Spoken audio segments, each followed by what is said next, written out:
Hey, listen, you don't want to be this guy. I know you're hurting, but you don't want to be this guy. A member of the family. I just really don't want to go be a third wheel at Robyn and Kody's house.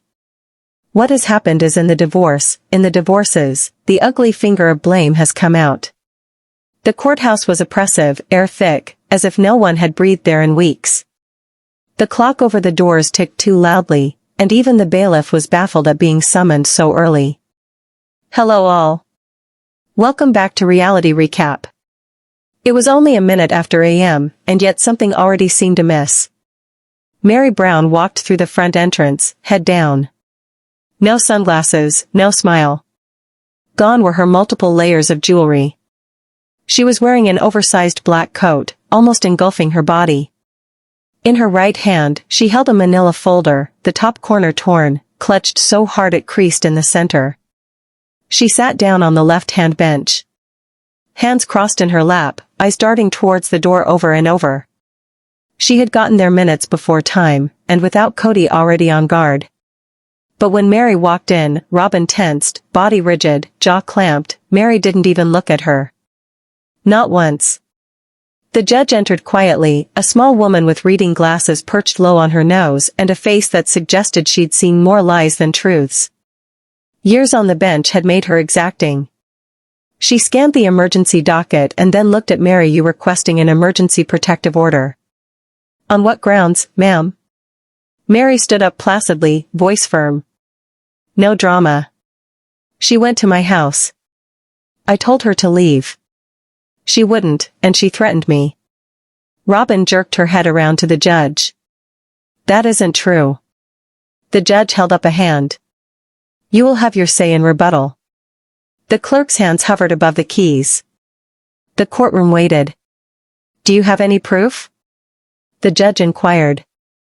Meri remained quiet and passed the folder to her lawyer. He nodded, took it to the bench and placed it down. It contained screenshots, a brief audio recording, and a minute-low residential but clear home surveillance video.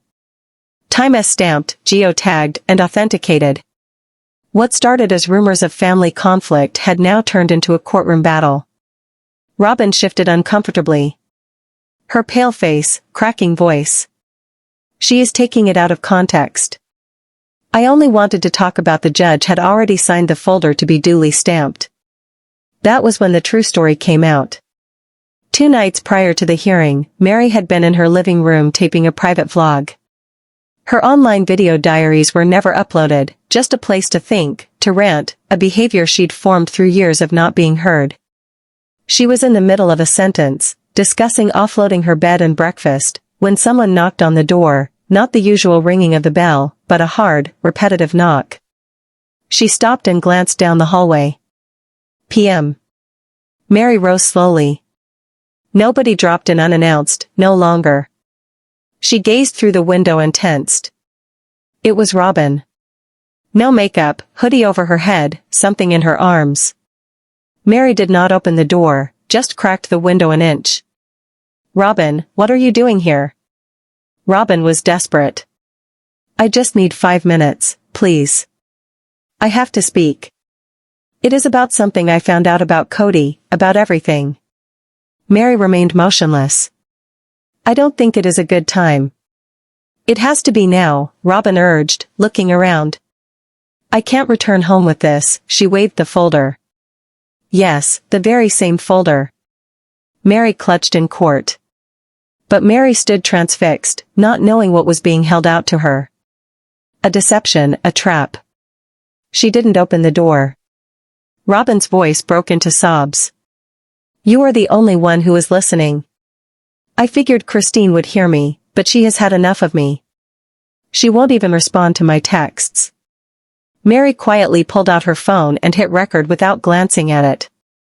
That silent choice may have rescued her. Robyn went on, her voice trembling. I discovered something in the storage shed, in Kody's desk drawer. Bank information. I believe he has been keeping money from all of us, but if I talk now, I don't know what he'll do. Meri's voice was still even. Then go to the police. Robyn's tone changed in an instant. Number, not them. We can get past this. We can make him confess, together. Meri spoke louder at last. You need to go, Robyn. Robyn lingered, eyes cold. So you're just like the rest of them. You've turned your back on me again. She stepped toward the door. If this comes out the wrong way, Meri, it won't just ruin him. It'll ruin you too. At that moment, Meri locked the deadbolt and stepped back. Back in court. Meri's attorney had already lined up the video. The judge sat in silence, providing no interruptions or eye contact. The audio played, Robyn's voice rising and falling, her pacing the veiled threats. The judge spoke to the room. Was anyone else there during this? No, Meri said. But I texted Christine afterwards. I told her what had happened. The judge nodded. I will accept a second witness statement, meanwhile. She turned to Robyn. Do you deny having been at Meri's house that evening? Robyn's voice trembled. Yes, I was there, but it wasn't like that. I was afraid I didn't threaten her. I was protecting her. From what? Robyn's gaze moved over to the gallery. For the first time, it fell on someone in the back of the room.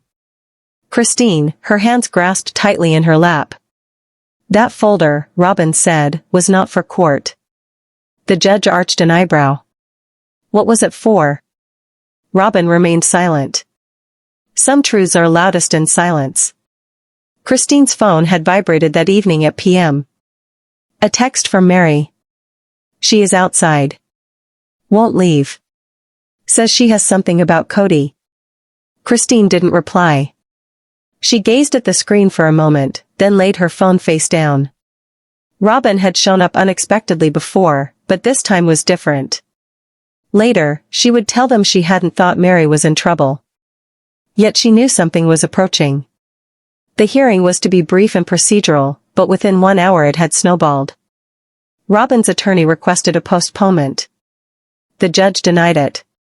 Meri's attorney sought a court order to examine all materials of the shared storage units of Robyn and Kody. The judge granted it.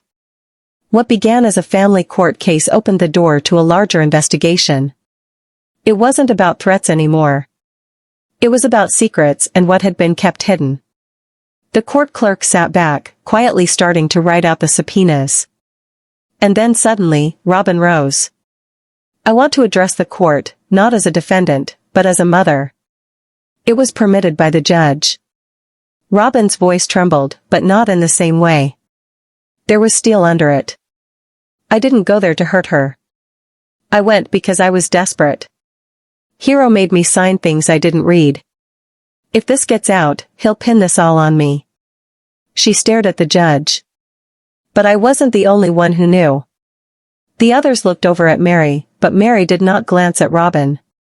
She stood facing the judge, and for the first time that morning spoke with uninterrupted speech. Then you won't mind if we open the second envelope. Robyn's eyes flickered. Second envelope. Meri dug into her coat and produced another sealed folder, larger than the first one. The judge raised an eyebrow. Ma'am, what is this? Meri's voice was firm. Evidence that this wasn't a miscommunication and that it has been occurring a lot longer than anyone can imagine. Robyn's mouth opened, but no words emerged. The judge declared a recess. The gavel came down outside, a black SUV pulled up and Kody Brown emerged. 8 hours prior to the courtroom turning into a theater of old acquaintances and forgotten secrets, the drama had already started, though no one, including Meri, knew it. The evening had begun sleepily, quietly, nearly lethargically. Meri had completed her third cup of tea and was positioning her tiny ring light near the fire. She'd begun filming her nights lately, vlogs, musings, hushed monologues, nothing for the masses, only evidence she existed. That she'd survived. The chill silences, the years of invisibility, the haze of her marriage, all documented. When she rewound and listened to her voice, it was a different rendition of herself. A woman who smiled more, a woman who still believed in collective love. The red light flashed. The camera was activated. Today's been difficult, she started off. Not because something exciting happened, but because nothing happened at all. She searched off. Camera, eyes glassy. I once believed silence equated to peace. Today, I believe silence is a slow, disappearing act. She was not aware yet, but tonight her silence would say more than ever before. A knock broke the silence. Not the doorbell, not a loose rap. Desperate, urgent, close enough to freeze her blood. She moved toward the window, just far enough to make out a figure. Hoodie over her head, loose hair, downcast head. Something in her arms. It was Robyn. Meri's chest constricted. Robyn hadn't contacted her in months, not since that disastrous mediation call in which Robyn called her out for being on Christine's side. Meri had cut her off, not in a rage, but in exasperation. There was nothing else to be said, except now Robyn was standing outside, sobbing. Meri activated her security app and started recording, but didn't open the door, just cranked the side window. Robyn, it is late. What are you doing here? Robyn glanced up, tear-stained, blotchy, skinned, without a speck of makeup, a first for her. Her voice broke at once. I am sorry, I didn't know what else to do. Please, just hear me out. Meri was silent. Robyn raised the folder. I discovered something about Kody, about the money, about what he has been doing. It is horrific. It is horrible. At that moment, years of devotion crashed against exhaustion and Meri didn't open the door. She said softly, carefully. If it is illegal, you need to report it to the authorities. Robyn shook her head furiously. No, it is not like that. They'll distort it. Make me sound bad. I signed documents I didn't read. You are not getting it. Her tone chilled. Christine refuses to listen. Janelle's closed herself off from me and you. You were the one supposed to understand, I thought you cared. So, I went there. Meri remained silent. Then it all changed, Robyn's eyes went black. Her lips trembled, not with fear, but with rage. If this blows up, she threatened. It won't just be him you'll hurt. You'll go down with it, too. You think they'll cover for you? Christine will spin this like anything else. Meri blinked. That was no plea, it was a threat. Sly as a knife, she closed the door and stepped back from the window. Robyn lingered another seconds, panting, crying, face otherwise expressionless, then turned and departed, not towards her car, but around the back of the property, past the motion light, bound for the side gate. Meri's heart pounded. She glanced at the backyard camera stream. Nothing. Glitch. Black screen. She rebooted the app again. Still nothing. That is when her stomach dropped. Robyn hadn't just stopped by. She had been surveilling. Early the next morning, Meri phoned a locksmith. She didn't say why all the locks needed to be changed, but the stress in her voice spoke volumes as he labored. She called her lawyer, trying to get the words out. Something had shattered the previous night. This was now no longer a marriage soap opera. It had become something perilous outside, across the street in a Walgreens lot. Robyn sat waiting in her minivan, phone-clutched messages. Staring at her on the screen, but not yet sent. Christine had blocked her. Janelle blocked her too. She tried. Kody voicemail again and again and again. Her hands were shaking. She hissed into the phone, hung up. They're going to spin it. I tried to stop it. I tried. She pushed open the folder on her side. There were signed papers, bank wires, wire confirmations. And a handwritten letter in Christine's script. Without Meri, however, it was all irrelevant. Meri had closed her out, literally and metaphorically. Robyn used to believe that silence was a weapon, but now it was turning against her. At home, Meri replayed the clip over and over again, zooming in on Robyn's face. The panic, the calculated pivot as tears evaporated and the stare set. She sent the file to her lawyer, to herself and then hesitantly to Christine. Christine didn't respond for minutes. Then 2 words flashed on Meri's phone. She is spiraling.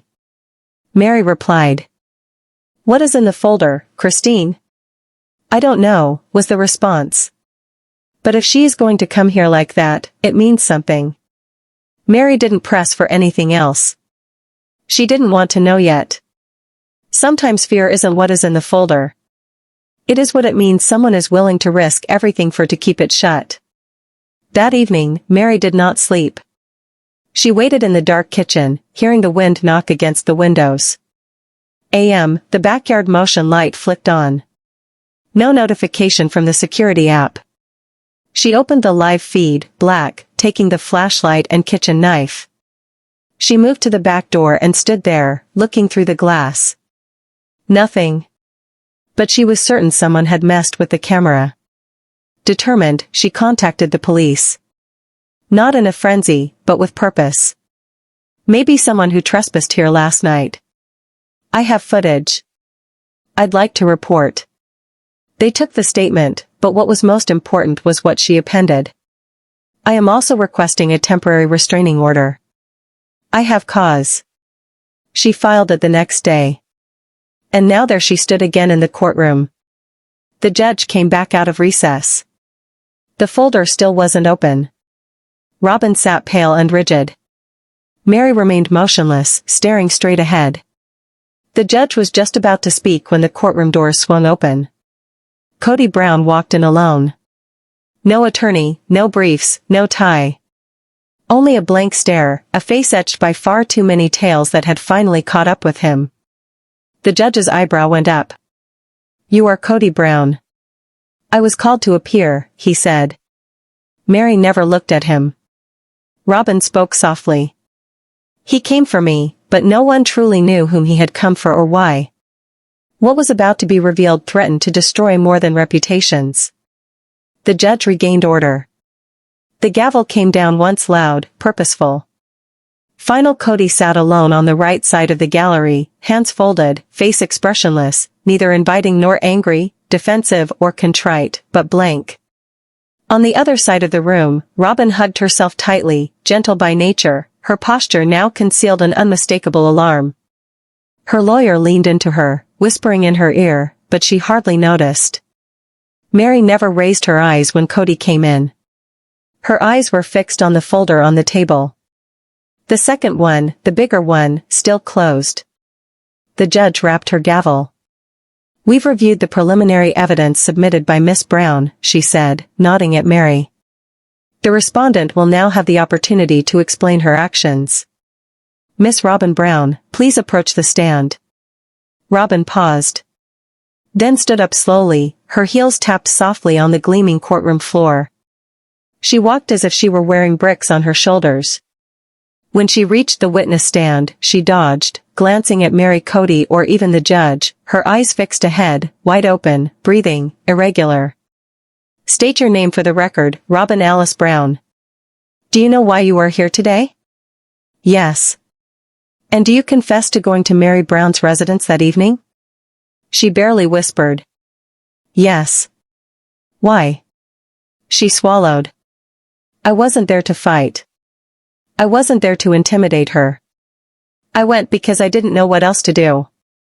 The judge leaned forward. And what were you attempting to do, Miss Brown? Robyn's bottom lip trembled. I was attempting to keep everything from getting out of control, but worse than out of control is what it evolved into. Meri at last looked up. Serene, steady, unflinching.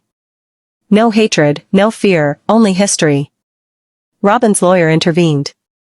Your Honor, my client desires to provide context, a personal statement regarding her frame of mind and the circumstances that led up to that night. The judge hesitated, then nodded. Go ahead. Robyn shut her eyes, taking a deep breath. I've been accused of a lot, she started, voice shaking, manipulating, lying, controlling Kody, splitting up the family. And maybe some of it is my fault. I didn't join this family like the other wives did. I was baggage with expectations. She shifted restlessly. But I didn't break the fracture. I just stood and watched it happen.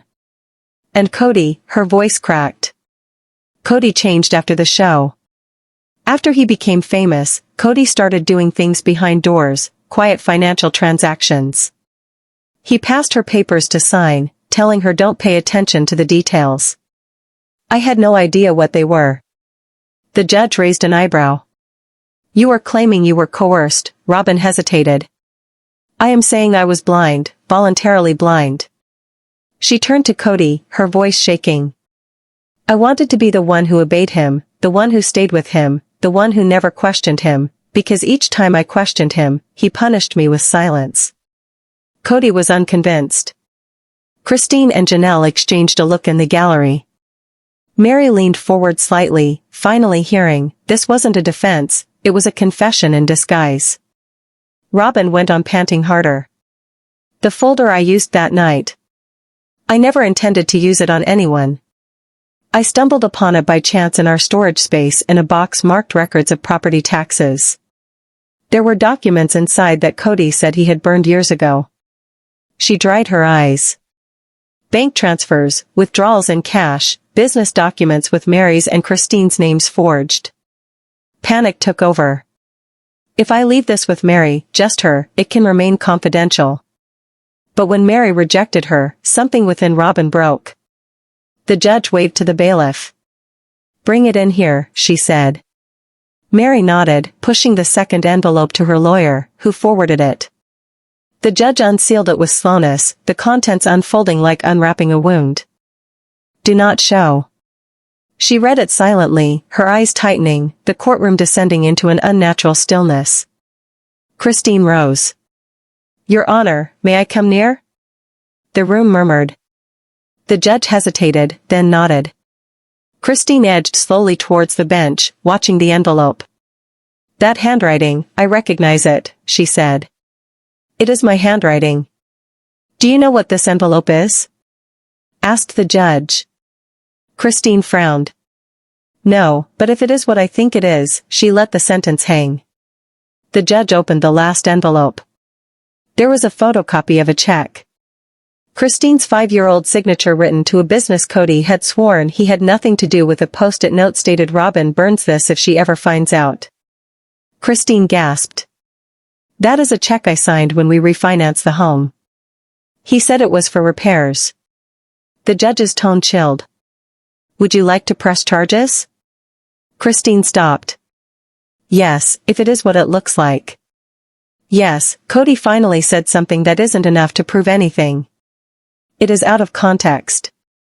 The judge turned to him. You are to remain silent until called Mr. Brown. Silence wasn't Kody's forte, Robyn bowed her head. I didn't want to be here. I didn't want this to happen. But when I knew he had staged for me to take the fall, I panicked. The judge regarded her. Why didn't you tell us sooner? Because he said no one would believe me, that everybody already hated me, that I was a scapegoat, and he was right. Her voice softened. You all made me the villain long ago. I survived by playing that role. Meri looked at her for one brief moment. Her expression softened as she recalled the woman who wept in her kitchen, pleading for peace. Gone was that woman. In her place now stood someone who had finally broken, legally not emotionally. Christine went back to the gallery. The judge reclined, reading slowly over papers. We will have a minute recess. Meanwhile, I will submit this evidence to the court financial investigator. When we resume, we will decide whether this hearing goes beyond a protective order. The gavel cracked sharply. Outside, chaos erupted. Reporters swarmed, cameras flashing. Kody rushed out, microphones buzzing, but he didn't stop. Robyn called after him. He kept moving. Christine stood in the far corner, arms folded, Janelle beside her. Neither spoke. Meri appeared last. She said nothing, but she didn't have to. Robyn's testimony hadn't been emotional. It had been legal. Each sentence had provided the judge with enough to feed the next hearing and potentially criminal charges. The courtroom had never been intended to heal the family. Now it could be the end. Suddenly, Robyn's phone buzzed. She looked down, an unfamiliar number. The text was brief. You weren't supposed to bring that folder. No signature. Only those words. Her fingers shook. She glanced in the direction Kody had just walked. The courtroom was chilly, not in terms of temperature, but in the heaviness of unspoken realities.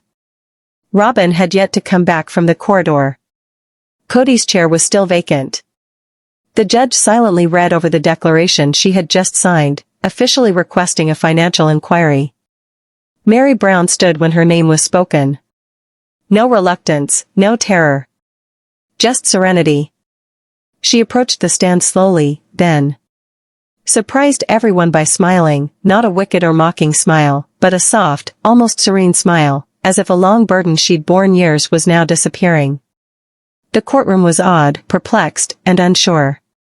Christine leaned forward, forehead creased with worry. Janelle didn't blink. The judge hardly moved her head. The clerk told Meri to hold up her right hand. She did. I do, she sat, putting her purse discreetly in her lap, shoulders relaxed and firm. The judge spoke gently. Ms. Brown, you brought in 2 folders thus far, one on the event at your residence and one with financial information. Is there anything else you'd like to bring today? Meri moved a little, digging into her purse. Yes, this time it is not paper. It is a phone. She unlocked the phone and opened an application, tapping a file named Sunday Faye Night Faye Recording Faye. Without a word, she passed the phone to the bailiff, who took it to the judge. The judge plugged in her earpiece. Seconds in, she gasped in shock. Seconds in, she took it out. Miss Brown, she cleared her throat. Do you have permission to present this as evidence? Yes, Your Honor. I made the recording at home.